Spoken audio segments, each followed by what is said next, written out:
ஐயா நல்ல வசதி வாய்ப்பானவரே நம் பிள்ளைய நல்லா படிக்க வைக்கணும்னு நினைப்பாரு.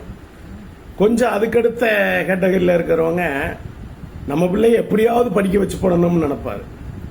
அதுக்கடுத்து ஏழை மாணவ என்ன செய்வாங்கண்டா விற்காத வித்துக்கூடிய நம்ம பிள்ளைய படிக்க வைக்கணும்ன்ற சிந்தனைக்கு வரக்கூடிய இந்த தாய் தந்தைகளை எப்ப நீங்க எல்லாம் காப்பாற்ற போறீங்க இருக்கிறது.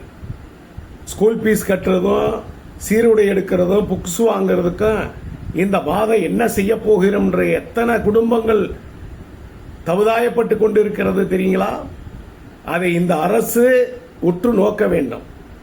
எதோ பண்றீங்க நீங்க, ஆனா கல்வியை, தரமான கல்வியை இந்த மக்களுக்கு கொண்டு வந்து இந்த தாய் தந்தை கண்ணீர்களை துடைக்கணும்னு சொன்னா இனிமேல் வருங்காலங்களில் நிச்சயமாக அந்த தாய் தந்தையர்கள் கண்ணீர் வரக்கூடாது என்ற உள்நோக்கரும் சிந்திப்போம்.